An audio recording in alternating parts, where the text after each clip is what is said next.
Hello everybody, good evening and welcome to the United Stand. This is your latest Manchester United news, plus it's your preview for Manchester United's trip on Wednesday night to London to play Brentford in what is a big week for Manchester United against two London clubs. We must beat Brentford on Wednesday and we must beat West Ham on Saturday at Old Trafford. It's a big week ahead. We're going to be talking about the return of Paul Pogba. We're going to be talking about links to John McGinn. What are your thoughts about that? We're going to be talking about clear the air talks between Martial and Rangnick. And also, as you can see there, the indication is that Rangnick is going to make big changes to this game on Wednesday. I don't think he would have made big changes if it was the initial team that he was picking in the first few weeks and it was winning. But I think he's going to hide behind, it's our second game in 4 days, to bring back some of the people that maybe don't deserve to be brought back after the way they've been playing recently. So we'll be talking about that. Lots to get into. Hope you're all doing well. And let's fire straight into it. I mean, first thing I want to say as well, Paul Pogba. Let's just talk about Paul Pogba being back. He's not back for the game. Just want to get that out there. Paul Pogba is not back for the game, but he is back in training, which, look, you know, United are so... This is what I was on about yesterday between the Martial and Rangnick story. It's so difficult to trust anything that comes out of United. And I'm not saying that everything they say is sinister, but it could be spin, it could be lack of knowledge, it could be naivety. You just don't know where to file it, but I don't trust a lot of what comes out United because we know there's spin, we know there's incompetence, we know there is just genuine, didn't expect that to happen. And it was only a week ago that Ralph Rangnick was saying that Paul Pogba's 4 or 5 weeks away, and then he's training in a competitive on-the-grass game.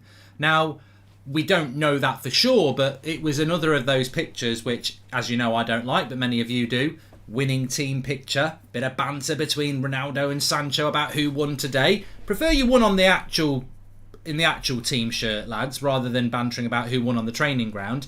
Genius on the training ground ain't genius on the pitch, as we've seen. So, but look, some people love all that stuff. Where Black Rock for Cup 70, says Danny. Okay, but the point is, if Pogba was on the winning team, and it looks like he was, he's not running around on the grass, he's playing competitive football. And if he's playing competitive football, he won't be that far off being able to play for the first team. Thank you, Freddie. Welcome to the United Stand Members Club. So I would think that McGinn proven this is what we need, a good player.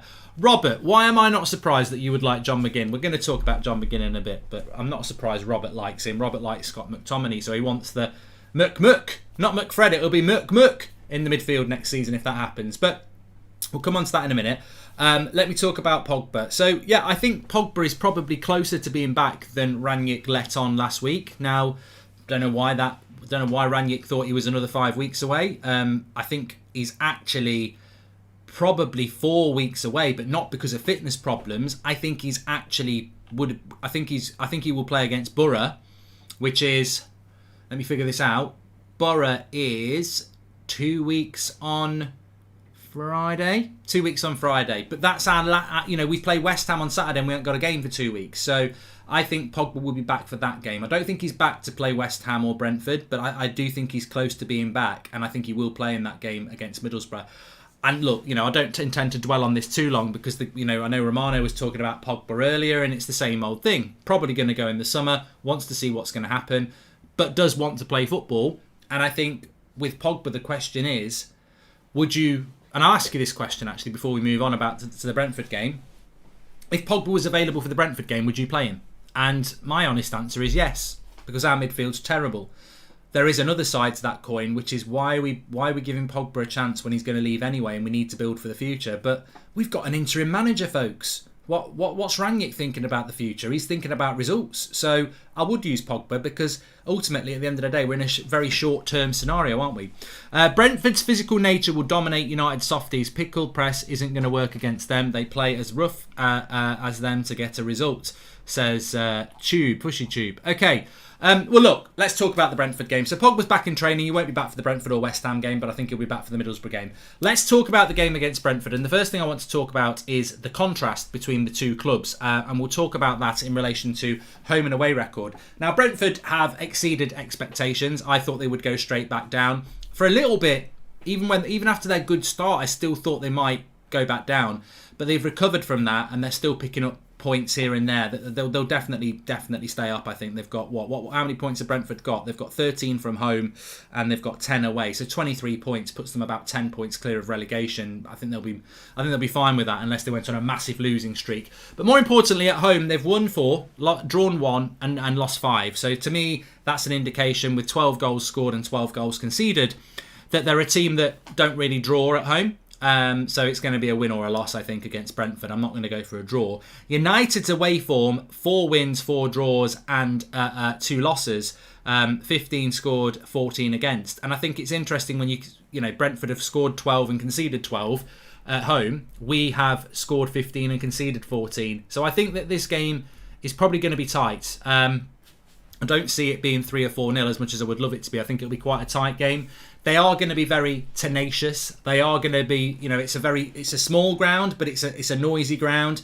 And I would imagine for most Brentford fans, considering we haven't played Brentford in the league since the 1940s, I would imagine that they're going to. This is probably their biggest game of the season. This is the game they looked at in the summer when the fixtures came out. Should we feel great, arrogant about that? It's the pull of Manchester United. We should be proud of that. It's not the pull of Manchester United currently being a good team. We're not a good team, but Manchester United, our away support, the size of the name Manchester United, they'll be very excited about that, Brentford. But that will feed into the atmosphere, and they will be up for it. And it's a tight and it's a closed ground, and we've seen Liverpool struggle there. We've seen Arsenal lose there. So it's going to be a difficult game for United, and the way we approach it is going to be key as to what happens. Because as I say, I think it will end up being a win or a draw. I'm going to talk about McGinn in a bit, don't worry. Given the banking executive they are, is the board playing Haaland angle and letting Pogba leave so that Raiola can make his commission there, says Asset. And what would you do with Pogba once he comes back healthy, says Christian. I would play him. I think at the end of the day, our midfield is so bad. What's wrong with using a good player who's better than any midfielder that we've got until the summer? I mean, look, he's walking out the door for free. Boo-hoo. We've messed up big time. Grow a pair. Think about it logically. If we don't pick Pogba on some moral crusade that, well, he's not going to sign a contract anyway, so let's not use him, that's Idiotsville. For me, all right, he's using us. He wants to play and put himself in the shop window. But if Pogba wants to put himself in the shop window in a Manchester United shirt, are we better off not using him or using him? I think, flip it around, use him like he's using us. If he ends up staying at the club, well, that's individually up to you what you want. I don't really think I want him to stay. I think it's best for him to go. But if he plays and we use him and he does well and he gets us top 4, we win as well. So, simple as that. But he won't be playing in this Brentford game, like I said. So, look, in relation to the Brentford game, it's going to be a win or a loss. I don't see a draw in this at all. I think the way Brentford play, it doesn't really play into the hands of a draw. So, I think it will be... I think we've got to win, so I'm actually going to go positive on this one. I predicted a draw at the weekend, so I'm hoping I'm on a bit of a run now. If you're like me, I've struggled this season to predict anything. I couldn't predict if it was raining, if it was raining. So I think that I'm going to go with a Man United win and hope that I can go on a 2-game run, because I certainly haven't predicted any results in a while, but I did predict a draw at the weekend. So I'm going to go Manchester United to win, and I'm going to say Man United are going to win it 3-2. I think there will be a lot of goals. I don't think we are defensively solid.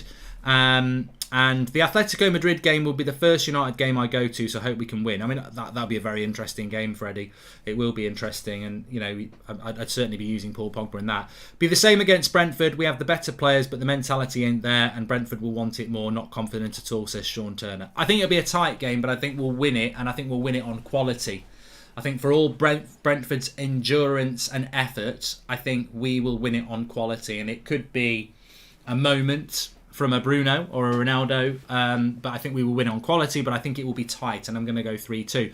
Let's talk about the team news. I know Elanga played amazingly and caused Cash real problems, but Sancho needs to play to show his worth, says Apollo 30X. Well, look, I'm glad that people are putting that in there, but I think that I think that the reality is that I have heard, and I think a lot of people are expecting, Rangnick to make up to 5 changes. So this team is what I think he'll go with. And I lost my train of thought then. I was reading a chat and I couldn't understand what they were saying. So De Gea played against Villa. Wan-Bissaka didn't. Maguire didn't. Luke Shaw didn't. McTominay didn't. Rashford didn't. And Ronaldo didn't. That would be 6 changes if that's the team there. Ridiculous. Absolutely ridiculous when you win a game. I know we drew, but you win a game and the manager costs us the win. That you change half your team. Ridiculous. Absolutely ridiculous. And the fact that we played well for 70 minutes, you know, I know we were much better in the first 35 minutes, but we still did reasonably well until 70 minutes. The manager cost us that result at the weekend. For him to then go and make 5 or 6 changes, I think is ridiculous. But I can't not see him not making these changes. So yeah, I don't know what this means, but I'm just going to just block people who keep asking me this stupid question because I don't know what it is. I'm just going to block them. So, you know, do it at your peril. And moderators, please follow it up. They probably think they're being funny, but I don't know what it means, and it's just sort of ruining my flow of trying to read comments in the chat. So yeah, I think with regards to the lineup, I think Wan-Bissaka will come in at right back because as much as I think Delo needs a run of games, I think that he will look at the fact that we conceded 2 goals and he will take Lindelof, Tellez and Delo out and bring Maguire, Luke Shaw and Wan-Bissaka in. I think it's a mistake. I think it's a mistake to do that, but I also feel that I just can't see him not starting Maguire. I can't see him not bringing Shaw back in, and I can't see him not bringing Wan-Bissaka in. And I don't agree with it. I really don't. But I don't care whether it's slang or not. I don't actually know what it means, so I'm just blocking people, and so will the chat. So, you know, if you enjoy commentating on the United Stand, I'd suggest just don't do it. But as I know, it'll be a red rag to a bull. You will be removed from the chat. I'm trying to do a preview. I'm trying to interact with people and talk about football. I'm not interested in some slang thing about something that makes no sense and is actually distracting me whilst I'm trying to do the show. So I don't really know. To be honest with you, I've had a really difficult day today. I've had a really difficult day and I'm not in the mood for it. So please stop it or get blocked. We're trying to do a preview. I'm telling you now, we have honest conversations. I've had a horrible day. I didn't want to do the show. I feel absolutely shit and I'm being honest. Please stop it or go and watch some other shit channel. I'm not interested in it tonight. The moderators are going to do what they're going to do. You've been warned. I don't normally speak to you like this, but I'm telling you, please stop it. I'm trying to get through a show and enjoy the show and have a little respite from what's been a very shit day. I've been honest. You either listen to it or you don't.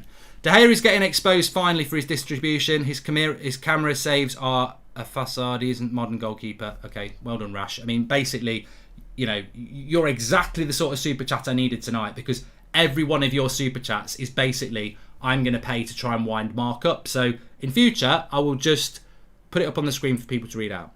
Our wage structure is fucked. We keep paying players 250. It will never improve. How can we implement a healthy health structure if we keep playing crap? Says Fred the Red. So look, let me just carry on with the team. So in relation to the team, I think that he will bring Maguire back in. He will bring Wan-Bissaka back in. He will bring Shaw back in. He will bring McTominay in. That's 4 changes straight away to the back 6. I would play Matic, but I don't think Matic can actually play 2 games in 4 days. I thought he was blowing out of his arse after the first hour against Villa. He's the only holding midfielder that we've got. I think having Matic against Villa was a massive part of why we played well in the first half because we actually had somebody who can hold the midfield, who can drop in between the centre-backs, allow the forwards to push forward and allow the midfielders to press. And look, whatever you think about Fred, it's probably why he gets picked for Brazil, is to go and hunt the ball. But he can't go and hunt the ball when he's playing in a midfield 2 with McTominay and Fred because they never do. They just play deep. So it's a shame Matic can't play, but McTominay will come back in. And that, yeah, I do expect Shaw to come in. I prefer Shaw to Tellez, but I don't think Tellez was terrible. And certainly none of the goals came down his side. I certainly think Lindelof and Delo will come out. And therefore you've made, 4 changes to a team that really was so close to winning the game. I expect Ronaldo to come in for Cavani. I think that's a logical thing to do. And I think that we will also see Mason Greenwood coming in for Elanga, which for me would probably be one of the biggest ones. I mean, I don't think Lindelof should be getting dropped for Maguire, but captaincy, £80 million price tag.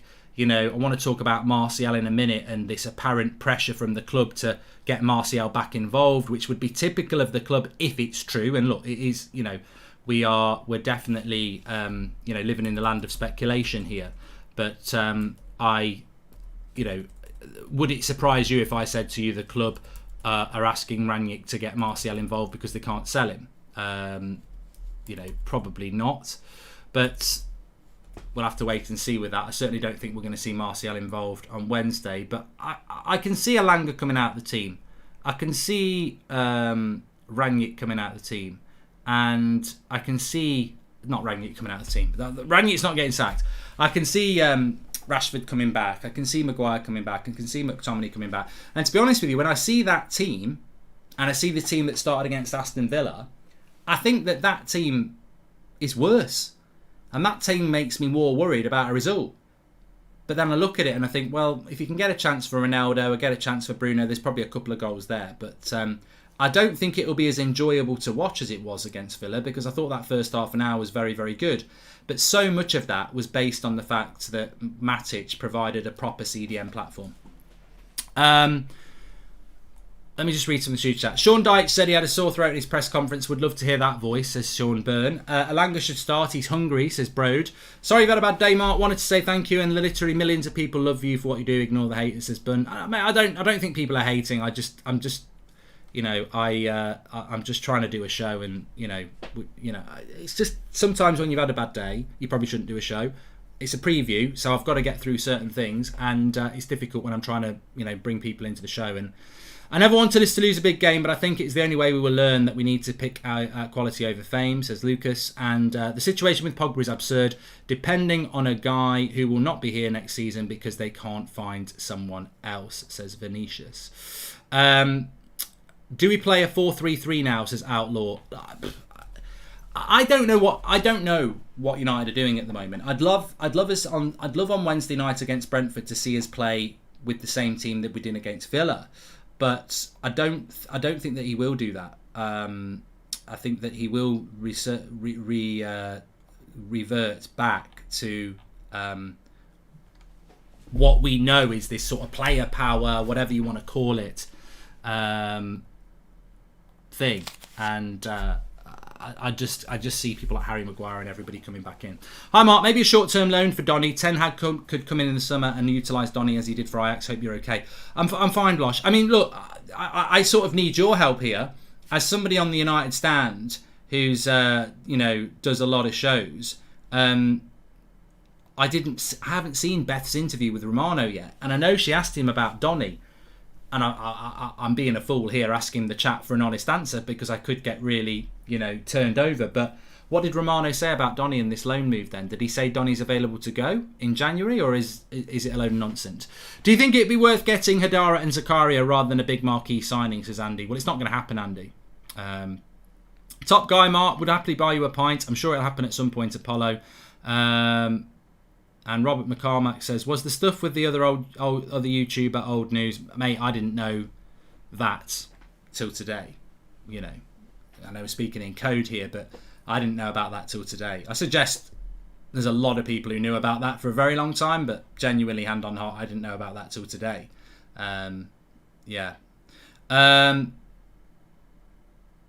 He said that Rangnick doesn't want to let Donny go, says Mark, and he said it's too expensive and they want him to stay. Okay. Well, we need to play a midfield diamond to stop our defence from making errors, missing runs and leaving channels open. McTominay, Bruno, Fred and Donny, says Catalan. Thank you very much there. And look, I need to just bring Martial into this because there has been a story. Sean Turner says, McGinn, you've got to be kidding me. We've got a taller version of him who ain't good enough in McTominay. Go get Basuma or Kessie, says Sean Turner. Well, Sean Turner's probably turned me into something else here. You know what? I don't understand why people in the chat who've probably been with us for a long time purposely want to get blocked off the chat. I've never understood that. Never understood it. Why would you want to get deleted from the chat so you can't comment? It doesn't make any sense. It's just a weird. It's like the Lemmings thing, isn't it? Why are you jumping off the cliff? But up to you. In relation to McGinn, this is quite an interesting story. So John McGinn of Aston Villa, who, look, he's good. He's a good player. He is a good player. And always a pleasure, Mark. Love your show, says Charlie Griffiths. John McGinn's a good player. I think it's James Ducker in The Telegraph who've said that Manchester United are very interested in John McGinn. And it's sort of divided opinion. I would say 75% of United fans are outraged, whereas 25% think it would be quite a good deal. So, Robert, you're not in the minority. I think there is probably about 25% of our fan base who would like John McGinn. Now, I'm not being disrespectful here, but if we are buying John McGinn, we are having a laugh. Like, we are absolutely having a laugh. I can't say enough. Would Chelsea buy John McGinn? Would Liverpool buy John McGinn? Or would Man City buy John McGinn? And it's 3 no's. 3 no's there. And so how are we going to close the gap on teams like Bayern Munich, Manchester City, Chelsea, Liverpool by buying a player that they wouldn't want? Now, that doesn't mean that you should never buy a player from Villa or someone like that. But they're not queuing up for a guy who's going to be 28 this season. Scotland don't even play with a midfield 2 of McGinn and McTominay. So why would Manchester United when we're trying to close a gap on Man City? So for me, I think Liverpool would take him as a bench player. Man City wouldn't go near him, and I don't think Chelsea would go near him. But I think Liverpool would take him as a bench player. There's nothing wrong with him. He's an industrious player. In fact, I remember when Villa got promoted, 3 years ago? He'd done well in the Championship in the season that Villa got promoted. And he was about, 24 at that point. And we'd been linked to him. And I remember saying, I think their first game of the season I watched was against Spurs at Spurs. And I think they might have won. And he played quite well. And I said, well, look, you can't buy a player off the Championship. And he did really well in the Championship. I said, you can't buy a player off the Championship. Let's see how he does in the Premier League. And I saw how he did in the Premier League. And I never mentioned buying him again. Because he's good. But he doesn't, it's not like Basuma. It's not that. Basuma, I think, is dead ready to go up and play for Arsenal, Liverpool, Manchester United. John McGinn, I just think he's another British, hard-working midfielder, but ultimately, I just, and also, Aston Villa aren't going to give him as for 20 million. If he's available for 20 million, let's do it, all right. I nearly said let's do it. I mean, let's not do it anyway, but Villa would want 40, 50 million pound for him. I mean, to be honest with you, it's exactly the sort of deal that United would do, but for me, it's just no. Absolutely not. Absolutely not. And it doesn't mean he's a bad player. I'm not saying he's a bad player. He's a good player. But he's not the level of player that Manchester United need to go for, in my opinion. Sean Turner says we'd buy him and make him captain. The club is beyond a joke right now. I'd take Ramsey and McGinn over what we have right now. We kiss someone's butt if they get stuck in and run, says Nate H. Look, there'll be people out there who are appalled saying, I'd love to get McGinn in at Manchester United. And Gaza says McGinn's about as cultured as a lump of coal. I tell you what, he'll dominate our midfield. He's better than a lot of our midfielders, but that doesn't... Just because somebody's better... Romu at Southampton's better. We don't need better. We need best. We need the best. We need the best player we can get. And John McGinn's not the best we can get. He's good. He's better, but he's not best. Good, better, best. Never let it rest. Till your good is better and your better is best. There you go. I never thought I'd be singing that tonight, but no. Good, better isn't good enough. We need best. We need the best we can get. Sad thing about United is we still don't know what our best 11 and the season's about to end, says Sagnick. The sad thing about Manchester United is our midfield is vulnerable to any team in the Premier League. It could be Brentford, Man City, Norwich, Chelsea. We're vulnerable to everybody, and that's what we need to. That's what we need to solve. We don't actually have a midfield. I said this a week or so ago. I said, you know what? McTominay and Fred probably are the best option. They're not the best, but they're probably the best option for us because Matic can clearly only play an hour a week. Pogba's never fit. Donny never gets a game, so you have to sort of look at it like that. McGinn has Fletcher written all over it, says Ren. Well, probably. Do you think McGinn would make a short-term improvement in comparison to what we have now? He could eventually transition into a bench player once we get those best players in, says Rangnick. But Rangnick, I think I've already explained it that it's not as simple as that, because it will cost you big money to do it.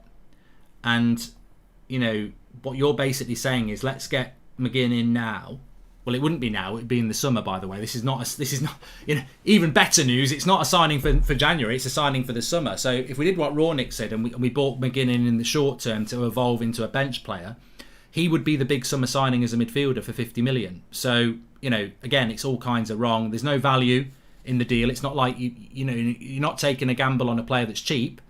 And he would cost a lot of money. And he would be a player that Manchester United would... certainly, I think, see as a marquee sort of type signing. I think so. Yeah, for me, it's a no. It's a no for me. I don't know what's going on with my computer now. Everything's just bloody frozen. It's one of those nights. Everybody.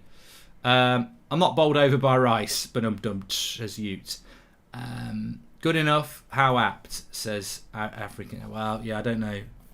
A lot of us are going to say those words, aren't we, without actually thinking about the context tonight. He wouldn't be my major midfield signing. Rice would be Robert McCormack. And let's go buy McGinn for 40 to 50 million when you can buy Zakaria for 5 million. That sounds very Manchester United, so I can see it happening. Yeah. Well, look, that's the story on McGinn, as I said. Ronaldo won the award today, yet still mentioned motivating everyone in the United squad. I really love this guy, and you too. The channel is the best, says Javier. Yeah, congratulations to Ronaldo on whatever award it was. It was some FIFA bloody scoring goals thing, wasn't it? I mean, look, he's probably the only trophy that Ronaldo's going to get near this season, unfortunately. United fans need to lower their expectations so that when they inevitably disappoint you won't be as upset, says Fushy. But why are we being dictated to by a Chelsea fan? I've got nothing against Chelsea, but I don't need football tips from a Chelsea fan on Manchester United. We've been more relevant than you for a lot longer, and yes, your club's doing quite well, but to be honest with you, you might want to look behind you. You lose against Brighton tomorrow and it's getting a bit worrying for Chelsea.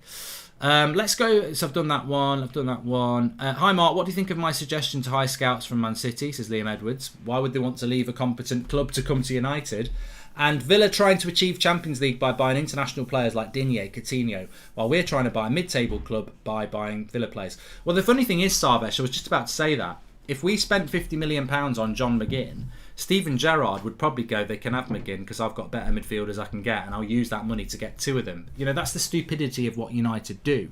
We'd give Villa £50 million to McGinn thinking we're getting a great deal. And then Villa would go, oh, we're really sad to lose him. Don't go. Please don't go. And as he goes out the door, they'll go and buy two good midfielders from Europe that will be better than McGinn. And they've got two of them. And that's what Leicester do. Oh, please don't take Harry Maguire for 80 million as they kick him out the door. Oh, please don't take Ben Chilwell for 50 million. And then they go and use less than half of that to buy somebody better. From Europe. We're the mug club that just keeps falling into the trap of overpaying for British players, which is why I don't want Declan Rice. I really like Declan Rice. I've said it so many times. I like Declan Rice, and I could see him in that holding midfielder role making such a big difference at Manchester United. The only holding midfielder that we've got who's a specialist is Matic, and when he plays, all right, it's only for about 45 minutes he can do it, but we see a big difference. But Declan Rice is going to cost £80 million at least, and we can't keep doing it. We just can't. And in all seriousness though, Mark, United's midfield cannot make its way into any team in the Premier League apart from Norwich. I probably agree with you on that one. African Giants. We're not winning the next two games, just put our opponent's midfield versus McFred. Then work from there, for example, Rice and Soucek with an informed Bowen, says the real G. It's going to be a very big game against West Ham on Saturday. But look, I think with... we've spent so much money, and I'm not saying all these players are bad, but Wan-Bissaka for £50 million, has he paid off 50 million quid? And look, I can't throw this at Fred because Fred's not British, so it doesn't fit the conversation we're having. But Fred, £50 million, he's no way justified that. Donny van der Beek's not justified 35 million either, or 40 million, just not justified it. But in relation to buying British, which is what McGinn would be, which is what Declan Rice would be, Aaron Wan-Bissaka from Crystal Palace for 50 million quid is huge money. What is that? That's got to be Palace's record sale ever. It's ridiculous amount of money for Wan-Bissaka. Has he fulfilled that £50 million price tag? Of course he hasn't, no. Leicester, Harry Maguire for £80 million. Have they sold a player any more than that? And what worries me is we've probably paid more money than Palace have ever received for a right back, from their old squad. We've probably broken Leicester's sale transfer record for a centre back. £80 million for Harry Maguire. Has he justified that? No. Jadon Sancho, £74 million from Dortmund. Well, they've received more money than that, but has he fulfilled that price tag? When you spend £74 million on a player in the summer, you expect things to have gone a little bit better than they have so far in January. And I like Sancho, and I like Wan-Bissaka, and I don't mind Maguire, but that is, I've said it before, that's 200 million pounds we've spent. 204 million pounds on 3 players, and you want to go and spend another 80 on Rice. I just don't think we can afford to take the risk of spending ridiculous monies on another British player. It's not about English, it's about Prem proven, says Robert McCormack. But, well, Robert, it doesn't work though, does it? What's this Premier League proven argument? I mean, it's a good one, but what does it mean? Hi Mark, can you please say happy birthday, James Y. Pratt, says Harry Stevenson. Well, I just did. And we were hoping Rangnick coming in would assess our squad and get required changes in, at least to be competitive this season. Get rid of McFred, says Abbas. But this Premier League proven stuff, I think I would have agreed with Robert. I saw my reaction to Harry Maguire signing the other day, and I never mind it. I thought the video, I think it was School Thuggery or something like that, if you want to go and check it out. And I feature quite a lot in it, and it's when Harry Maguire signs, and my reaction looks absolutely thick now. It really does. But you know what? I always try and be positive about a signing, and I did think it was, and I definitely would have said the words Premier League proven, England's best centre back. Liverpool paid 75 million for Van Dijk. So, oh God, it makes me want to cry thinking about it. But look, I put my hands up, I got it wrong. I don't think there was many people at the time that we bought Harry Maguire that were going, we've just spent £80 million on a fridge, he's useless. There might have been one or two, but the vast majority have completely flip-flopped, which is what I've done. Evidence has changed our minds. But Premier League proven, does it really work? Funnily enough, I think in the case of Declan Rice it does, because he's so Premier League proven in what he's done for West Ham, and he's ready to take that step up. But, when I look at Liverpool, Mo Salah, Firmino, they're not Premier League players. Fabinho, he's not a Premier League player. But then Jordan Henderson's come down from Sunderland, but they evolved him. Was he really Premier League proven?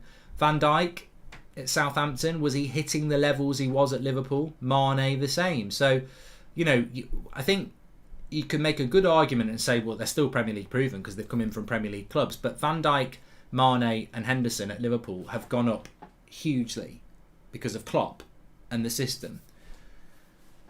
We don't have a system and we don't have a great manager at the moment. So what we want from Premier League proven is somebody who comes and drops straight into the team and is automatically world class. And there's not many examples of that. There isn't. Look at everybody Man City's bought. There's been an evolution of that player. Liverpool, evolution of that player. Chelsea, what Premier League player have Chelsea bought that's been proven and gone straight into their team? I think we might be looking for something that doesn't actually exist when we spend a lot of money on these Premier League proven players, because £75 million on Van Dijk by Liverpool. He didn't drop into that centre-back position at Liverpool and beat the Van Dijk that's the best centre-back in the world, arguably. There was an evolution. It was about Klopp nurturing him, getting him used to the system and developing him. We don't develop players. I think we expect, we'll pay £80 million for Declan Rice. We'll pay £74 million for Jadon Sancho and he'll be brilliant straight away. What we don't realise is, whether it's Harry Maguire, Aaron Wan-Bissaka or Jadon Sancho, we've spent the money and we expect them to be this dream player. But we don't develop players. So you spend the money on what is probably a very good player. We drop them in the team and then we don't develop them. You can't say, well, Rashford, Greenwood have not developed in the last 3 years because we don't develop players. Well, you can, if that's an excuse for them, which I think it is a valid excuse, it's also a valid excuse for Maguire and Wan-Bissaka and Jadon Sancho, that they come with a big price tag, but where's the development for them? And people will say, "Wow, you shouldn't expect to get developed when a lot of money's spent on you." But I've just given you examples of players that are Premier League players that went to Liverpool that weren't the finished article for good money and then were developed into great players. The development of players at United is a big problem. Great show, Mark. What about transforming Aaron Wan-Bissaka into a CDM? He can tackle and is hard to beat, and bags of energy. Not for me, Chris. Not for me, but you never know. Mark, I get it, but I was at West Ham yesterday and there wasn't a player even close to his level. He was incredible. He's untouchable market-wise, however, says Clay. But, you know, look, I don't have all the answers. If you want to spend £80 million on Declan Rice this summer, and that's the only midfielder what you want to bring in, some shit player's still going to play with him. We're still going to play McTominay or Fred next to him. Pogba's gone. Donny's gone. Matic is retired. I would rather spend £80 million on Tchouaméni and Ruben Neves, because then we've got a midfield that's not what we've got now. Problem with Declan Rice is he comes into that team, he's still going to have to put him next to Fred or McTominay. Talking about summer signings, if we somehow get top four, would you rather buy someone like Goretzka or Savic, who are in their prime and looking for a move? Rangnick, if our manager comes in and he wants to buy Goretzka, who's just signed a new contract at Bayern, so it won't happen anyway, or Milinkovic-Savic, who, to be honest with you, has been touted for a big move for a long time and no one's ever done it, then it's up to that manager. But for me, it wouldn't be the right. Thanks for doing the show, Mark, even though we had a bad day, says Butterbean. Thank you very much, Butterbean. I think we're guilty of saying Prem proven at some point, but I think it actually doesn't exhibit, to be honest. Bruno was Prem proven and Maguire wasn't Premier proven, and Bruno was, sorry, says AJ Singh. Mark, hope you're having a good day. If every United player played for a different club, which one would you sign? Sorry. Hope you're having a good day. If every United player played for a different club, which one would you want to sign at United? I can't understand that, Archie. It doesn't make any sense. If every United player played for a different club, which one would you want to sign at United? But is that not just who's my favourite player at United? Because it's Ronaldo and then probably Bruno. Schmeichel or De Gea? I think De Gea is close to becoming the best. No. Progressive dad, it's Schmeichel for me. Did Rangnick always make subs at end of the game? Makes no sense to be up and just sitting on your hands, says JD1. One thing I just need to bring into you very quickly. Thanks for all the chats and questions, by the way. Please smash a like on the video. I need to bring in, what do you think of Cash plus Martial for Rice, says James. Well, I was just going to talk about Anthony Martial. There is, apparently there's been clear the air talks between Martial and Rangnick. Obviously Rangnick saying that Martial didn't want to be involved at the weekend and Martial saying that's not true. We don't know the truth. We might get the truth tomorrow in Rangnick's press conference. I'm sure he's going to get asked about it tomorrow lunchtime, so, you know, prepare for that. But apparently there's been clear the air talks and Rangnick is open to giving Martial a chance if he doesn't move on. There's another story that Manchester United have said to Rangnick to get Martial involved because they can't move him on. I mean, for me, what we know for a fact is we've got a player who 100% doesn't want to be here, and you're telling me that the club might be telling Rangnick to pick him. Oh, not pick him, but use him. I mean, it'd be typical United, isn't it? A player that Rangnick doesn't want to use, a player that doesn't want to be here, but the club is saying, we can't sell him, so use him. I mean, let's keep an unhappy player in the training camp for a critical few months. I mean, we've already got an unsettled player in Pogba, an unhappy player in Donny, an unhappy player in Dean Henderson, an unhappy player in Mata, an unhappy player in Lingard, and let's keep Martial as well.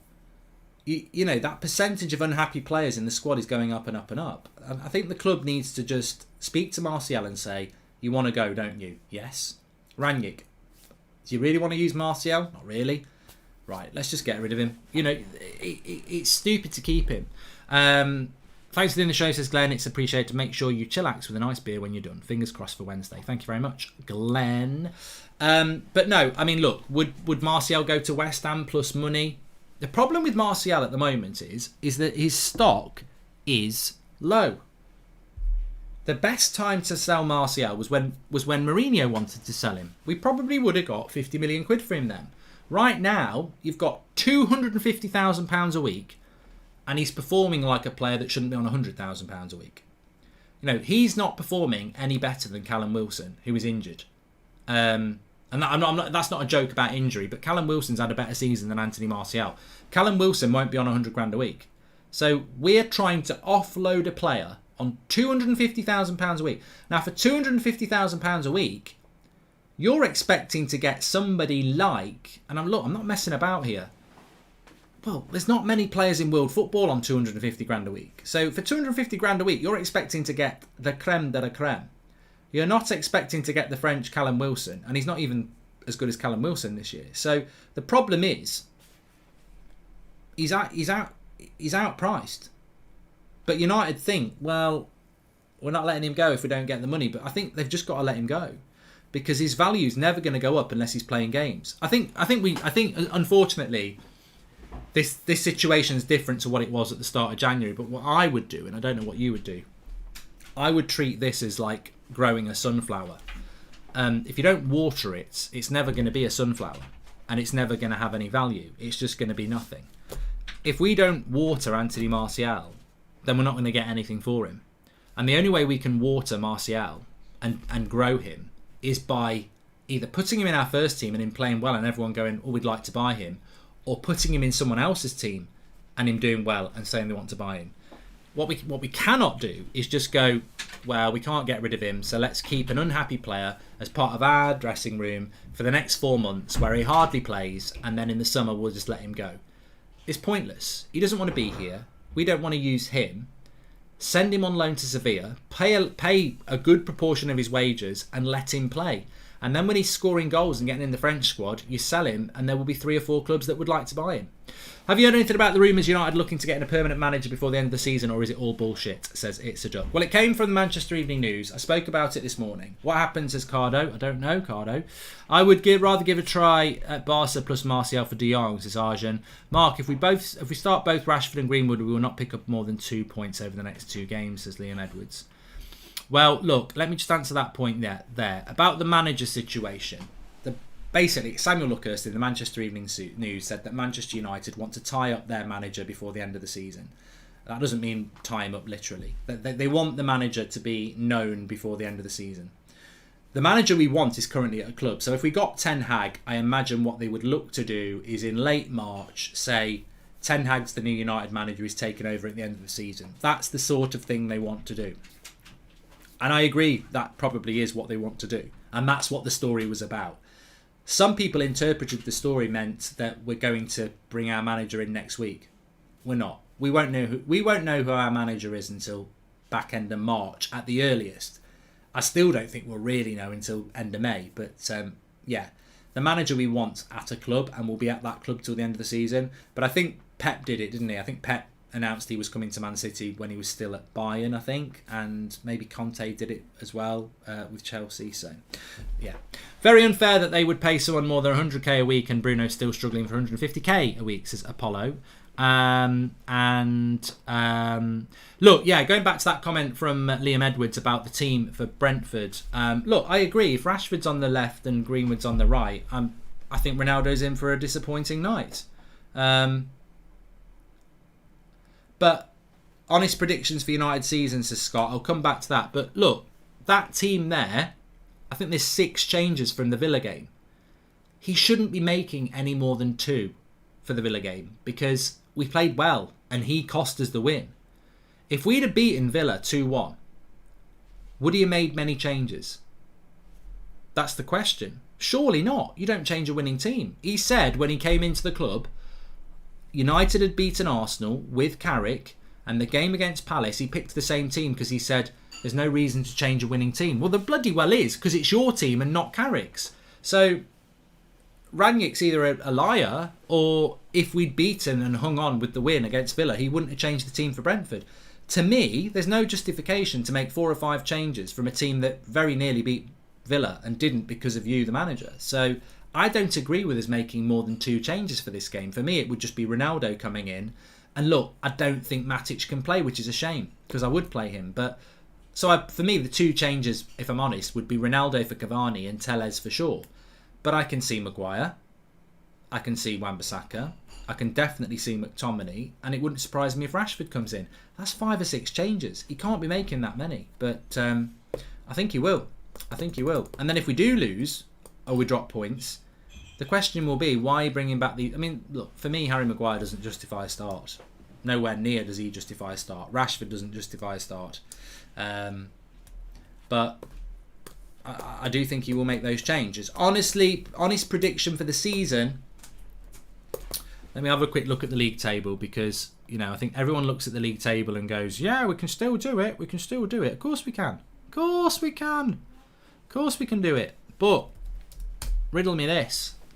I look at the Premier League table and I see Manchester United 7th with 32 points.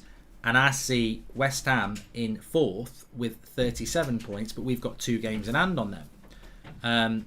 We need to beat Brentford. We need to beat them. And then we'd have 38 points. And we'd have played a game less than them if that happens. But I see Arsenal with the same games played 3 points ahead of us. And I see Spurs a point ahead of us with 2 games in hand. I worry. I think if Spurs and Arsenal start motoring, we won't get 4th. So right here, right now, my prediction for Manchester United is that we will not get top 4. I can't tell you where we're going to finish, but I predict we won't get top 4 because we're already playing catch-up. We're not playing well.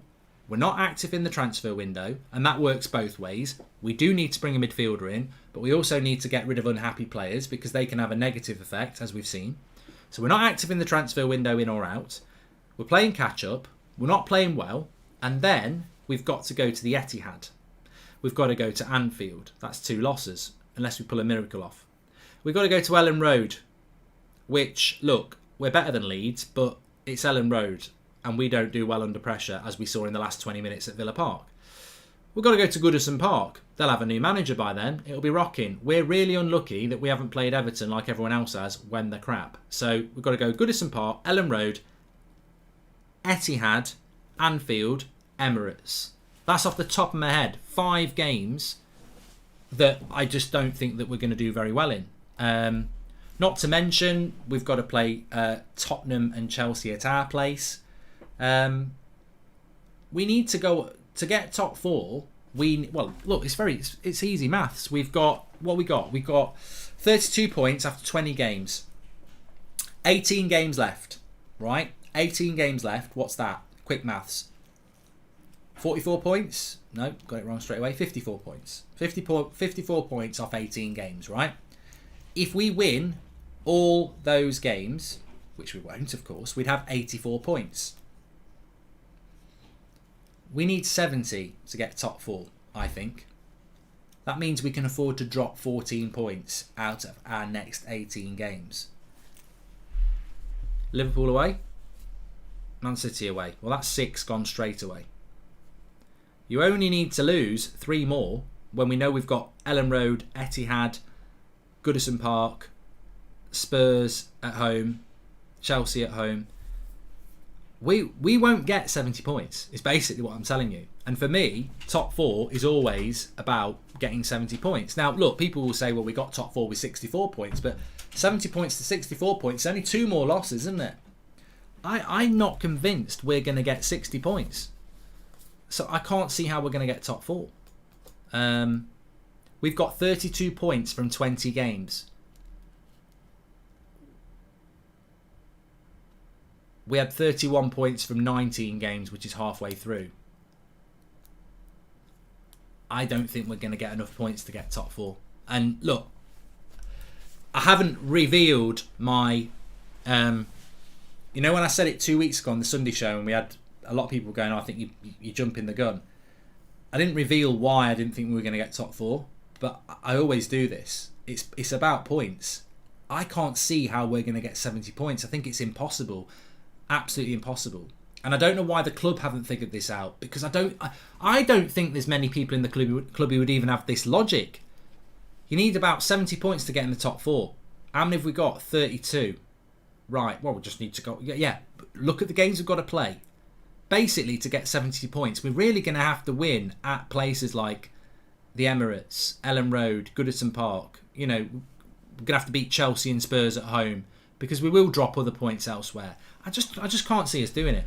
I don't think rivals can get 70 points, says Robert McCormack. Well, he's spot on there. John McGinn says Red Baron, we've spoken about. You're spot on there, Robert. The only way we're really going to get top 4, and the only way I'm going to be wrong, is if Arsenal and Spurs don't get to 70 points. Because Chelsea, Liverpool and Man City will. If one of Arsenal and Spurs, or West Ham, but I don't think West Ham will, get to 70 points, we're screwed. But the problem is, Robert, that Spurs are not even halfway through their season yet, because they've only played 18 games and 19's halfway. Well, Spurs have got 33 points off 18 games. If they win their 19th game, that's 36 halfway through. They've only got to double that. And considering for the first 10 games they had Nuno, Spurs could get 70 points. Same for Liverpool. Same for Arsenal. They've played 20 games. They've got 35 points. If they double up, they get 70 points. Now, I know 20 is not... We play 38, but our season depends literally on what happened yesterday. Can teams like Leeds go to the Emirates, go to Spurs and start picking up the points to help us out? I think our only chance of top 4 is others bottling it. Because if Arsenal or Spurs go 70 points, we won't get it. Do you think Donny is not playing because he chose a kit number that didn't sell shirts for the Glazers, hence why it's been used as a number 34? Says Chidor. I don't know about that. David says we're going to need 73 points. Mate, David, let's have a little bet. I will give 100 quid to any charity that you want, David, if we get 73 points. You don't have to give 100 quid to my charity. We won't get 73 points. To get to 73 points, we can only drop 11 between now and the end of the season. We're going to drop more than 11 points. I think we'll drop 11 over the next 30, let alone the next 54. And this is the sobering thought. If Manchester United looked at it like you look at it, and I look at it, and actually looked at who we've got to play and how many points we need to get to 70, you'd realise we need to go on a ridiculous run of form, which I think is impossible with the midfield that we have. If Rangnick doesn't get a midfielder in January, what hope is there left in the long run, says Dave King. Well, I was listening to something today. It was a podcast today, and it was talking about the summer transfer window. And it wasn't a Manchester United one, it was just a general podcast talking about the summer transfer window. And I found myself for about 3 or 4 minutes, and I've never done this before in January. And I enjoyed it for 2 or 3 minutes, and then I realised what I was doing, and then I felt depressed. I was like, it wasn't nothing rude. I basically was like, I was listening to about this conversation about the summer transfer window, and I was thinking about getting a new manager, and a new manager will get backed. And I was like, I was looking forward to the summer transfer window, and the reason I was looking forward to it is because I analysed it after why we were looking forward to it. The reason I was looking forward to it is because I was thinking that's the next positive time I can bank on. You know, the summer transfer window is the next positive time I've got confidence of, being confident. Being not confident, being happy. Because it will be a rebuild in the summer. And I thought, and then I got depressed because I'm longing for the summer transfer window in the middle of January when we still could get top 4, we could still win the FA Cup, and we could still go deep in the Champions League.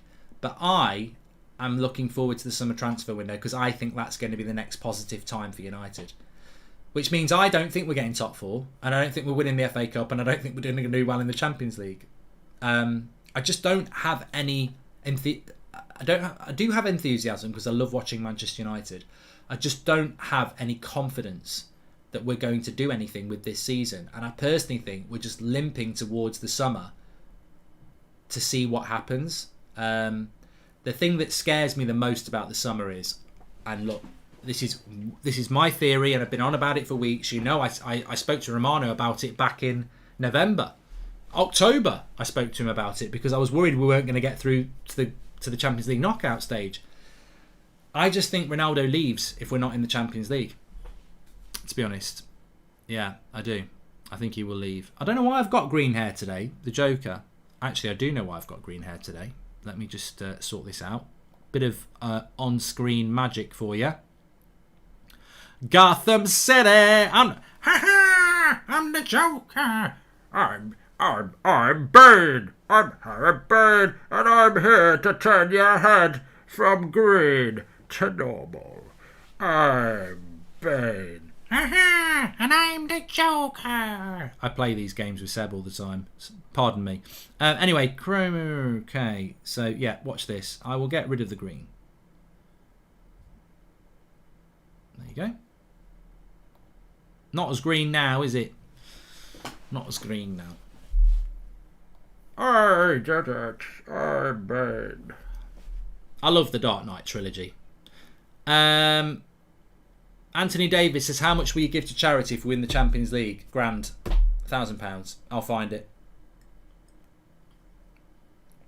I will definitely give £1,000 to any charity if we win the Champions League. It'd be bloody worth it. If we win the Champions League, here we go then.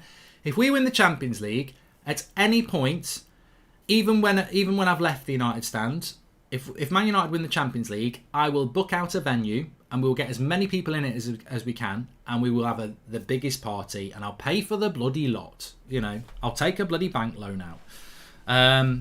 I'd love it. I'd love Manchester United to win the Champions League, but I don't think it's going to happen.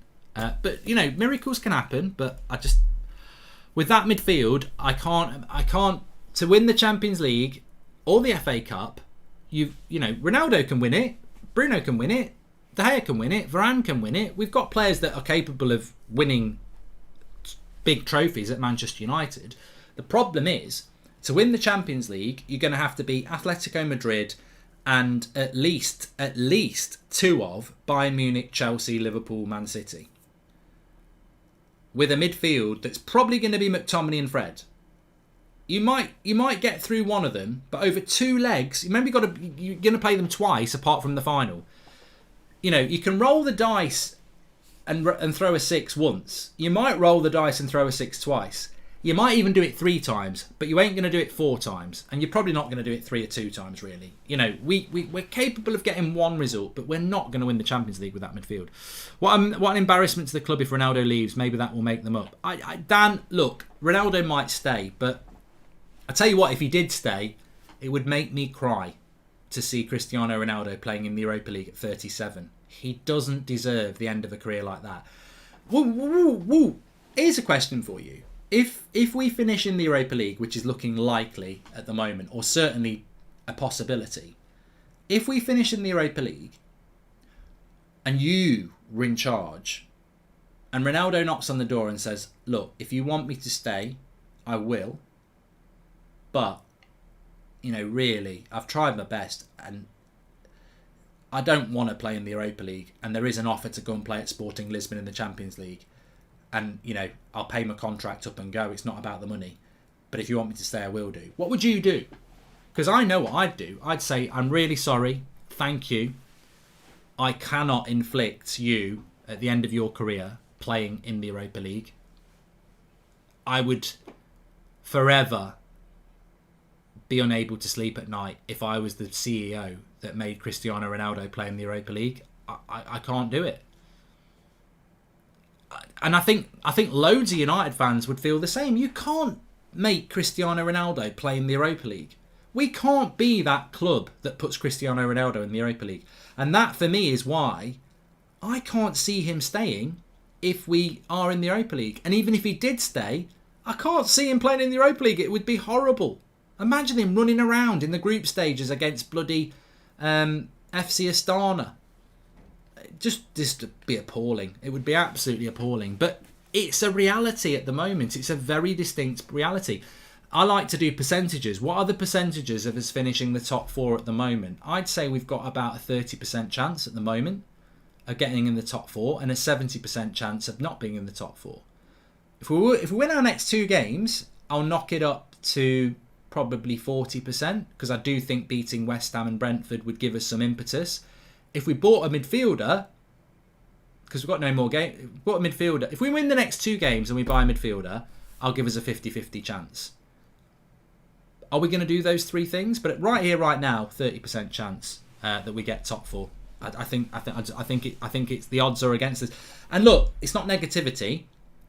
What I always say to everybody is, if I said to you, you've got to hand out top 4 to the 4 teams that deserve it right here, right now. For me, it would obviously be Man City, Chelsea and Liverpool. They deserve 3 spots. And the 4th team would be Arsenal or West Ham. Because, look, West Ham are 4th because they've played more games than Spurs and Arsenal. Arsenal and Spurs might lose those. So I can't just give it to West Ham because they're in 4th at the moment because they've played more games. But it would be West Ham or Arsenal who deserve 4th over us at the moment. I mean, Spurs are a dark horse. They've got loads of games in hand, but you know, I don't think Spurs have really shown that they deserve top 4 yet. But you know, we've got to go on a great run, and we've got to deserve top 4 in the next 3 months. And I don't see the evidence of it at the moment. I don't. Anyway, look, thanks everyone for tonight. Really, really enjoyed the show. I've already watched School Thuggery and I did enjoy it. I'm always, look, as I say, I'm always up for a bit of a laugh. I don't mind being laughed at, which is very good. It's a good thing. And it was quite funny, especially my reaction to when Harry Maguire signed. But look, the problem is I've been doing this for how many years now? I won't be doing it for much longer. But in comparative to how I'm more than halfway through my journey, I'm not going to do another 6 or 7 years. That's not going to happen. But when you've been doing it for 6 or 7 years, you react to signings, and I know when I do it, I can only go with what I think at the time. But the way I've reacted to every signing, not every signing is going to be a success. So I actually find it quite funny when I see the clips of me when Harry Maguire signed, or when Di Maria signed, or when Schweinsteiger signed, because that's honest, time capsuled reaction to a signing at that time.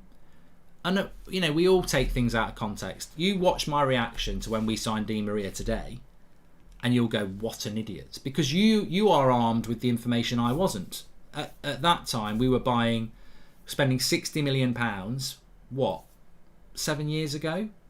£60 million 7 years ago was equivalent of probably about 80, 90 million now, on a Real Madrid winger who's very good. I was very excited, but it was a bloody disaster. Mark, I can see Ronaldo leaving to PSG if no Champions League football. Mbappe to Real Madrid. Sabri. Well, look, we are in for a very interesting ride, aren't we?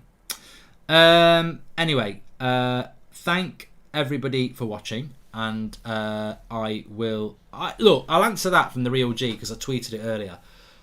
There's no logic to this, just belief. I think we'll buy a midfielder. I've said it for the last 6 weeks. I'm not going to change my mind now. I think we'll buy a midfielder, and I think we'll see 2 players leave. At the moment, I'll be stunned if we don't buy anybody and nobody leaves. Wouldn't put it past United, but I think we'll see 2 players leave at least and 1 player come in, and I'm going to stick by that. So there we go.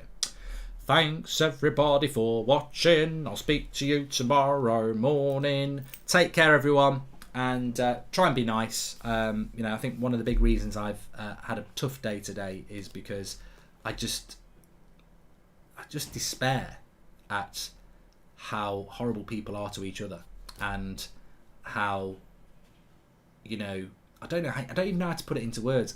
I'd say today is one of the lowest days I've had in a long time, just in relation to how people treat each other. Not necessarily me, but how they treat each other, how they revel in other people's misery and celebrate it, and then stick the knife in. And I just think it's an eye-opener to just society's issues. And I think the last 2 or 3 weeks has just been really oppressive in that sense. In this country, all these bloody parties and that, people are just so bloody selfish and actually don't really care about other people. I think a lot of people pretend to like people, but I don't think they actually do. I think they're just very selfish, and it's just been an eye opener the last couple of weeks, and I struggle it because I'm actually quite an empathetic person. I know I take the piss out of people, but mainly that's a defence mechanism, and I've always acknowledged that comedy's my defence mechanism. But I am empathetic, and I do, if I see something horrible that happens to somebody, I can almost put myself in that situation and or be imagine what it's like. So yeah, I just had a down day today, dealing with the fact that I don't think society is very nice, which is why having this community is really important to me, because it's been built up over so many years, and I know that a lot of people who watch this channel know us, and I know it, and it's a security blanket because I know a lot of you are good people, and that's why it was important for me to do the stream, because I needed that. So thanks everyone for watching, and take care. And it will pass. Kathy, to be honest with you, I hardly had any sleep last night. I stayed up late watching the Dallas Cowboys and had about 3 hours sleep, and to be honest, lack of sleep has a big impact on my mood. So there we go. Take care, everyone. Remember, you're not alone on that. We all have down days, we all have good days, we all have bad days, but the main thing is to focus on the good people and not get drawn into the bad stuff, because it will drag you down to their level. Take care, speak to you in a bit, and Rangnick's press conference tomorrow lunchtime is going to be very interesting. Looking forward to that. Speak to you in a bit.